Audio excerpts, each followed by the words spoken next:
My name is Ray's, and throughout my childhood I got used to standing on the sidelines, watching others shine while I remained just a faint shadow. In my family, the spotlight was never mine. It always radiated around my sister Rachel, the one everyone called the star of the Moore family. From family gatherings to important holidays, all eyes were always on Rachel.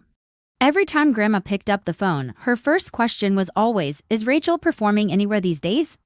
As for me, no one asked, no one remembered. Maybe I was never interesting enough for them to care. Rachel was born with the artist's spark. Her singing could silence a room, while my voice was always met with an awkward smile and a gentle, "Let Rachel sing, sweetheart," from my mom. Her hand resting lightly on my shoulder before she turned away, leaving me alone by the old piano. She started ballet at 4, singing lessons at 6, and by 8 she was enrolled in an expensive summer acting program in New York. I learned to make my own breakfast at 7 and babysat my cousins during the holidays so my parents could focus on taking Rachel to her shows. I was never given a big role, just responsibilities, silence, and a spot in the kitchen corner. I never blamed Rachel. Honestly, I used to admire her so much I tried to imitate everything. How she tied her hair, how she bowed when stepping onto the living room stage. But no one clapped for me, no applause, just a few distracted glances and a half-hearted comment from Dad. "She's probably better suited for accounting." Once, I tucked a poem I wrote under my mom's pillow. A few days later, I saw the paper on a shelf, used as a coaster. No one said anything, not a word, not a sign that anyone had read it. But I didn't cry. I learned to swallow my sadness, as if I were the family's secret jar, holding all the things they didn't want to remember. Of all the people, only Aunt Carol, my dad's younger sister, truly saw me. She would visit on Saturday afternoons with homemade oatmeal cookies and a warm smile. When she found me hiding in my room reading, she didn't call me out or ask why. She just sat next to me, silently flipping through her book, as if silence itself was a form of connection. "What are you reading, Jess?" she once asked, gently brushing the spine of my book. "About ancient Aztec cities," I replied, eyes still fixed on the page. She nodded, her eyes sparkling with interest. "You have a rare curiosity. Don't let anyone make you think that's not valuable." I never told anyone, but Aunt Carol's words stayed with me for years. In a world that made me feel like I was never enough, her words were the only compass keeping me from getting lost. I know no one is meant to be in the background forever, but when you grow up in a house where only one person gets to shine, you start to believe that maybe the light was never meant for you. I used to wonder if I disappeared, would anyone notice? But then I realized I didn't want pity, I just wanted a chance. One moment to be myself, without comparisons, without being pushed aside. I waited 18 years for that moment, and I didn't know when it would come.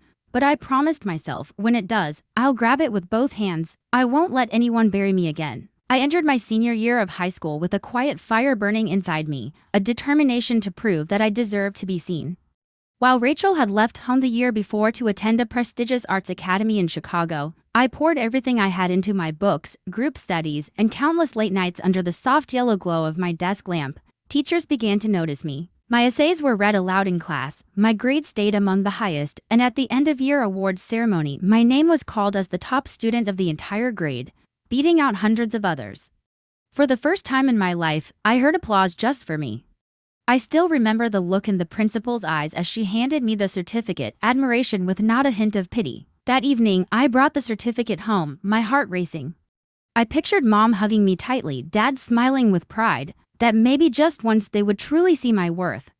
But the moment I stepped through the door, certificate still in hand, Mom spoke first. "Jessica, help me with the dishes, I'm on the phone with Rachel.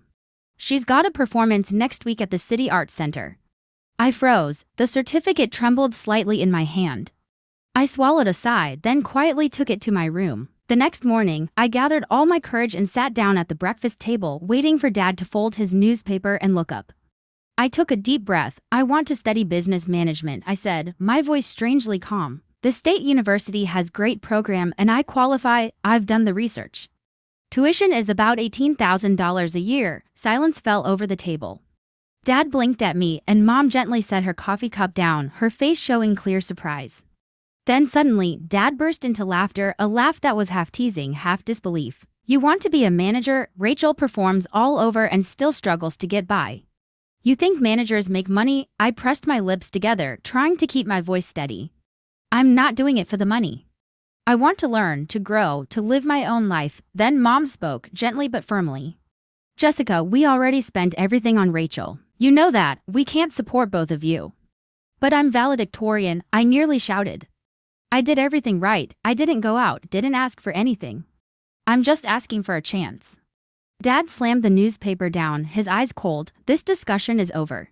You'll work at Uncle Sam's grocery store after graduation. For now, that's it. I don't remember how I left the table.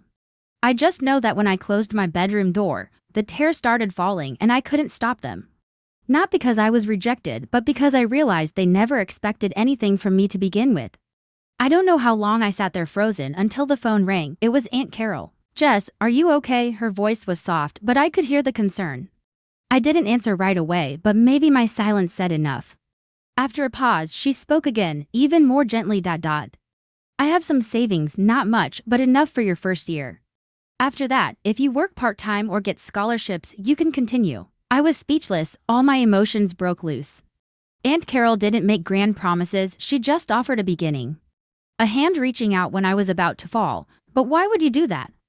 I asked, my voice shaking. She smiled softly. Because no one else in this family sees your worth, and I can't stand by and watch you give up on your dreams just because they're blind. I held the phone as if I were holding my own heart. That day, for the first time in years, I felt like I had a real chance to live a life not defined by someone else's shadow. I made a quiet vow to myself, if anyone still thought I didn't deserve it, I would prove them wrong, and I would start right here.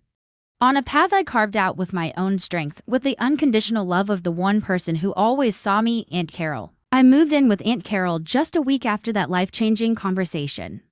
Her house sat in a peaceful Portland suburb, with a lavender garden and an old swing creaking gently in the afternoon breeze.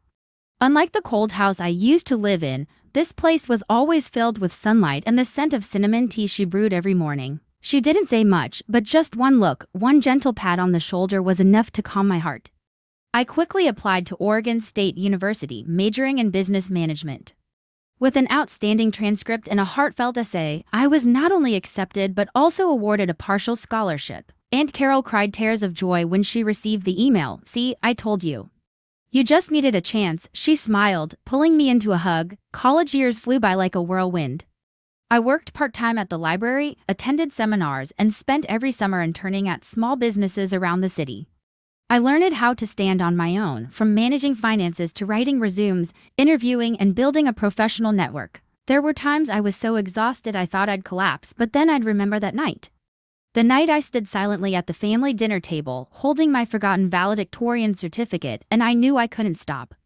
4 years later, I graduated with honors. During the ceremony, as I stood on stage receiving my diploma, I didn't look for my parents in the crowd. I only saw Aunt Carol standing there, her eyes glowing like the June sun.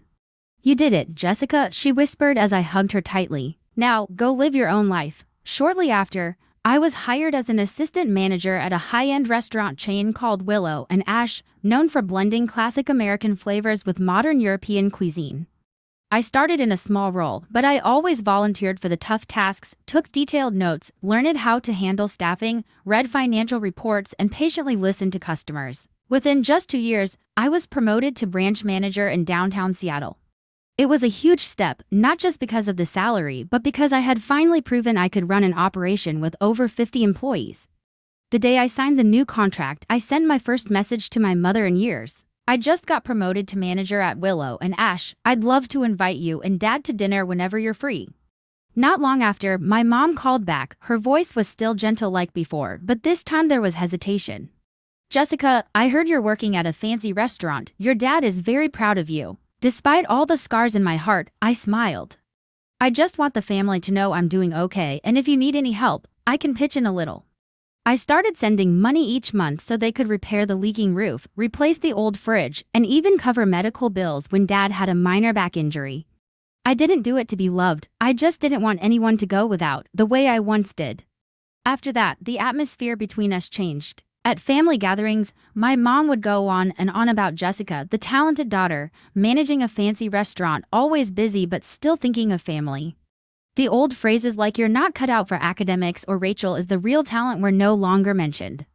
Instead, I heard things like, "My daughter works downtown, you have to book a table a week in advance." I can't say I felt nothing. Part of me wanted to ask, what about all those years before, when I stood alone in that cold house and no one even asked if I was okay? But I stayed silent. I didn't need to say it. That silence reminded me just how far I'd come on my own 2 feet. But just when I thought things had settled, something unexpected happened. Something I never saw coming, and this time, it didn't come from a stranger but from the one person I thought was always on my side. One quiet Sunday afternoon, I was sitting on the balcony of my apartment, sipping mint tea and reviewing my weekly schedule. My phone buzzed, a Facebook notification. Aunt Carol had just posted a new video. I chuckled softly. Lately, she had gotten into posting little clips, her backyard garden, new recipes she'd tried, or family gatherings I rarely attended due to work. I tapped on the video, expecting something lighthearted.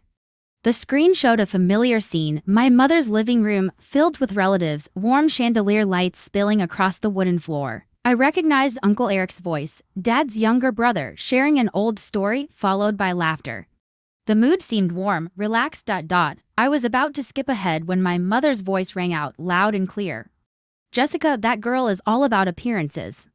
I froze. It felt like someone had gripped my throat. In the video, my mom sat with her legs crossed, wine glass in hand, eyes full of disdain. Whatever manager job she has, who even knows? Always posting pictures of food, praising it like she cooked it herself. She's just someone else's employee, nothing to be proud of. My heart dropped. I hit pause. My hands shook. After a moment, I hit play again. This time it was Dad's voice, gruff but clear. "I think Rachel's the one with real talent. After all, she's an artist, has her own identity. Jessica just follows others. She hasn't done anything great." There was laughter from a few relatives, but what hurt me most came right after.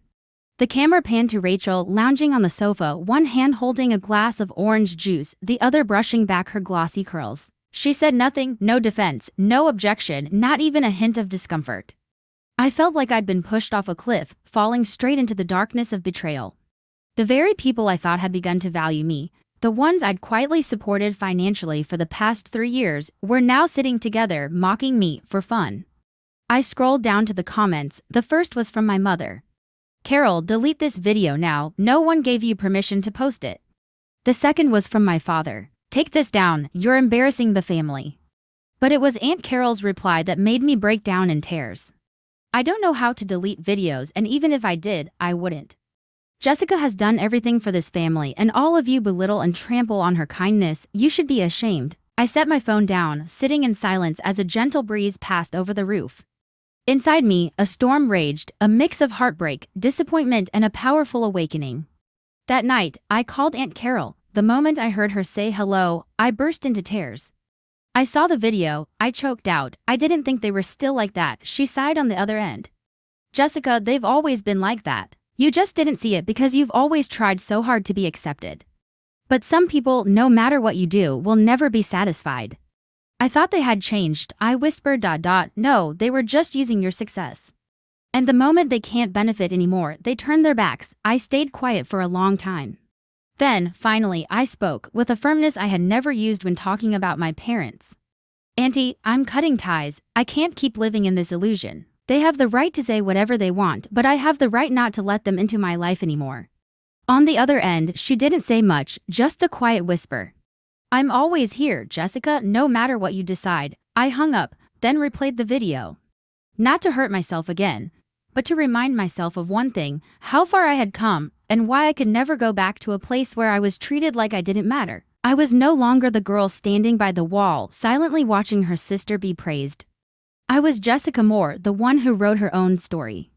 And starting today, I would live a life with no space for words that made me doubt myself. I woke up the next morning with a strange emptiness, like my heart had been cut out without a trace of blood. The Portland sky was gray, clouds drifting quietly past the window.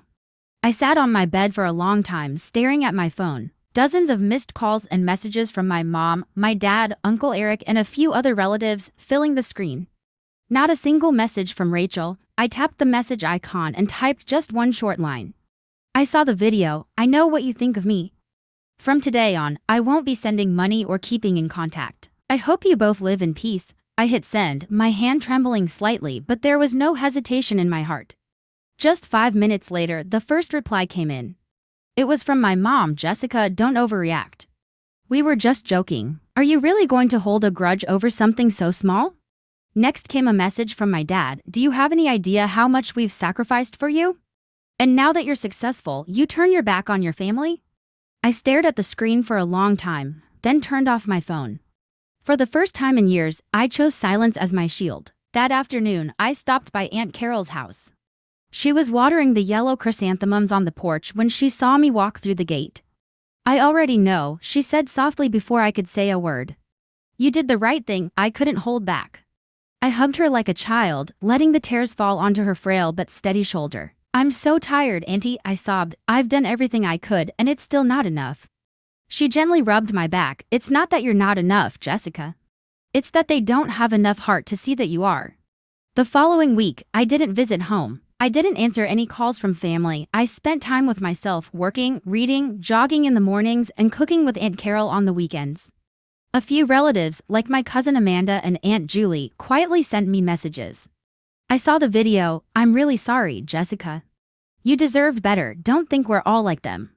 I've always been proud of you. Those words lit a small, comforting fire inside me. I realized that family doesn't have to be those who share your blood. Family is where someone listens, protects, and respects you, even in silence. As for Rachel, she remained silent, as always. We still crossed paths at the office, since she was now working as an administrative assistant for one of Willow and Ash's partners. Our encounters were brief and formal, no accusations, no apologies, just nods and small talk, as if nothing had happened. One afternoon after a meeting, Rachel approached me in the hallway. She hesitated before finally saying, I didn't speak up for you that day, not because I agreed with them. I just didn't know what to do. I looked at her, and for the first time, I saw Rachel's eyes without the old sparkle of confidence. Only a vague sense of regret. I didn't need you to defend me, I replied calmly. I just hoped once you'd have the courage to stand up for the truth. Rachel nodded, giving a faint, sad smile. I guess I'm still not that brave. I didn't blame her. Everyone has their limits. But I had already pushed past mine. I no longer wanted to live halfway in the shadows of fake gratitude. The following month, I was invited to speak at a women's business leadership panel representing Willow and Ash. In the grand auditorium, the lights beamed down on my face as I stepped onto the stage. I shared my journey not to complain, but to emphasize that success doesn't always grow from a place of love. Sometimes it takes root in the dry soil of loneliness and pain. After the panel, people came up to shake my hand, ask for advice.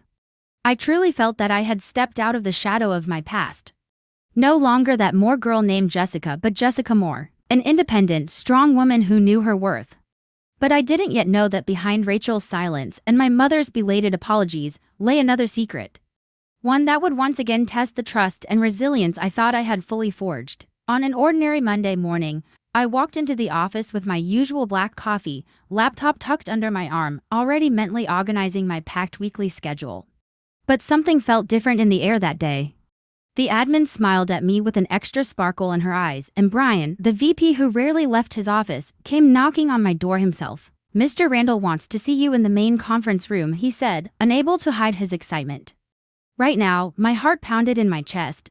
Mr. Randall Lawson, the founder and current CEO of Willow and Ash and my longtime role model in the culinary management industry, rarely called anyone in unless it was serious. I straightened my blazer, took a deep breath, and stepped into the glass-walled room overlooking downtown Seattle.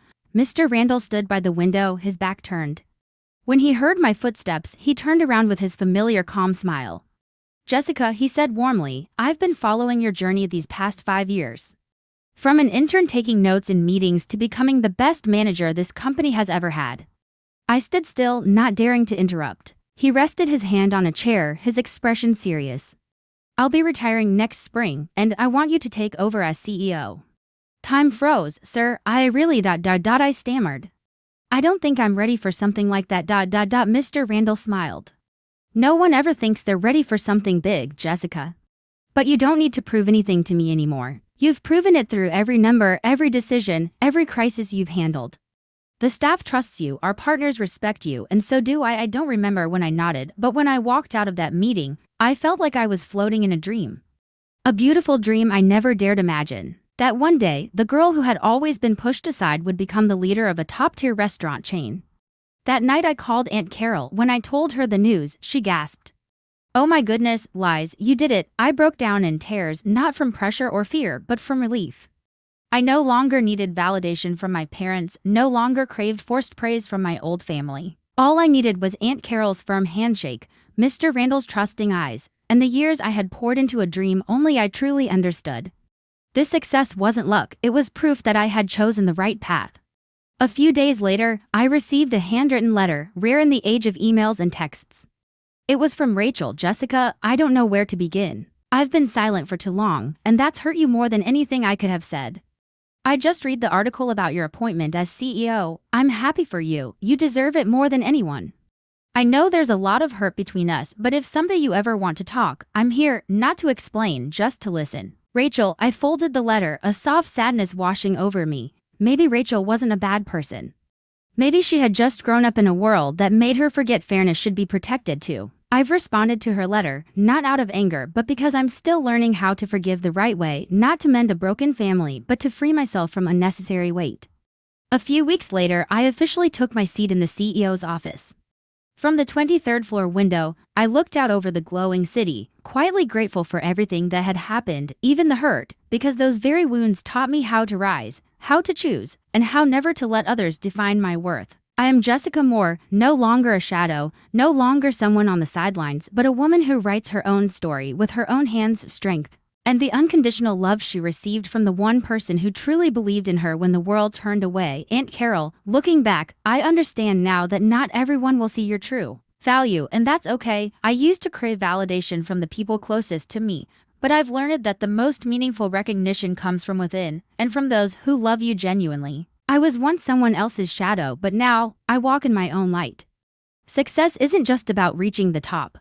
It's about knowing you're worthy of everything you've earned. What do you think about Jessica's journey? Have you ever experienced feelings like hers? Share your thoughts in the comments below, and don't forget to follow the channel for more heartfelt and inspiring stories about family life.